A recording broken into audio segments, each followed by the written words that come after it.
Deputy CM Brajesh Pathak ने GST दरों में सुधार पर कहा। पीएम मोदी ने 15 अगस्त को लाल किले से देश की जनता से जो वादा किया था मात्र 20 दिनों में पूरा किया है। दैनिक जीवन में उपयोग होने वाली वस्तुओं पर जीएसटी लगभग समाप्त या कम कर दिया गया है। मैं उत्तर प्रदेश की जनता की ओर से प्रधानमंत्री का आभार व्यक्त करता हूं। कांग्रेस पार्टी को जवाब देना चाहिए कि वर्तमान में कम की गई जीएसटी दरों पर उनका क्या स्टैंड है। चीन में पीएम मोदी और रूसी राष्ट्रपति व्लादिमीर पुतिन के बीच कार में करीब 45 मिनट तक चर्चा हुई थी। इस बातचीत को लेकर पुतिन ने कहा, ये कोई सीक्रेट नहीं है। मैंने उन्हें अलास्का में अमेरिकी राष्ट्रपति डोनाल्ड ट्रंप के साथ हुई बातचीत के बारे में बताया था। हालांकि पुतिन ने विस्तार से कुछ नहीं बताया। अलास्का में ट्रंप से मुलाकात के बाद भी पुतिन ने पीएम मोदी को फोन पर मीटिंग के बारे में जानकारी दी थी। आगरा में खंदौली थाना क्षेत्र के खेरिया गांव में पत्नी ने अपने 3 भाइयों से 50 वर्षीय हरदेव सिंह का अपहरण करवा लिया। आरोपियों ने जीजा को पहले जमकर पीटा, फिर हाथ पैर रस्सी से बांध दिए, मुंह में कपड़ा ठूंस दिया और कार की डिग्गी में डालकर ले जाने लगे। सूचना पर पुलिस ने आरोपियों को पकड़ लिया।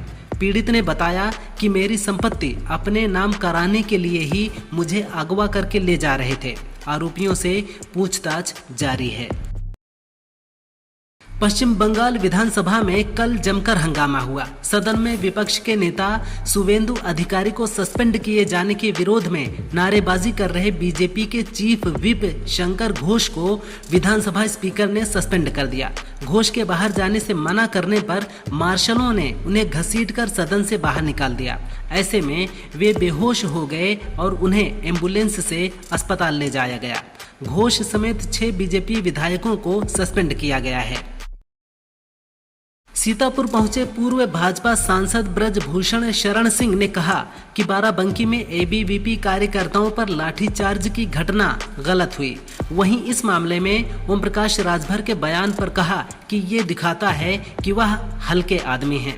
बता दें कि एबीवीपी कार्यकर्ताओं पर हुई लाठीचार्ज पर सुभाषपा अध्यक्ष राजभर ने सार्वजनिक मंच से कहा है, एबीवीपी गुंडागर्दी कर रही है और पुलिस ने वैसा ही जवाब दिया है।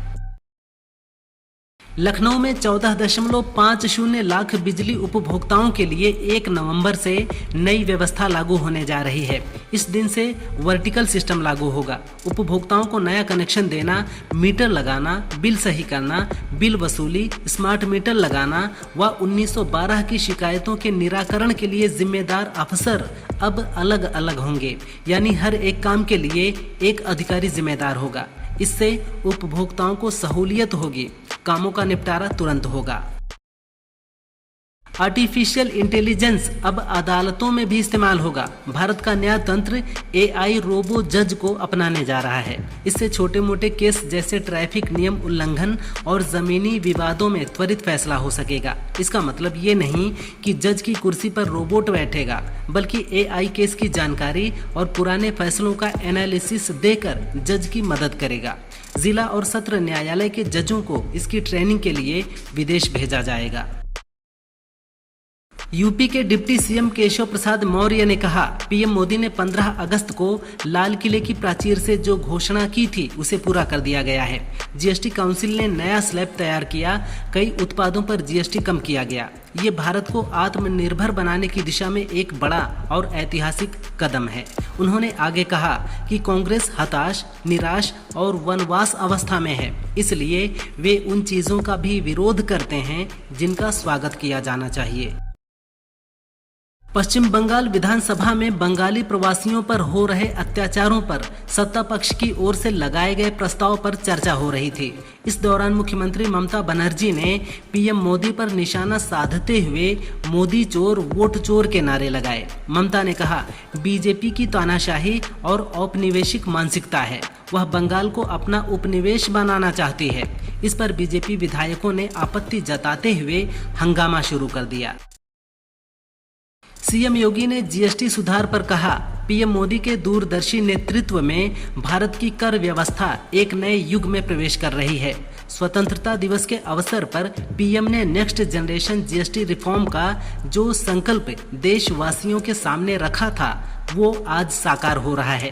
पीएम और वित्त मंत्री को बधाई। ये नया अध्याय किसानों, महिलाओं, युवाओं, एमएसएमई सेक्टर और छोटे कारोबारियों को एक नई ताकत देगा। व्यापार सुगमता नई ऊंचाइयों पर पहुंचेगी।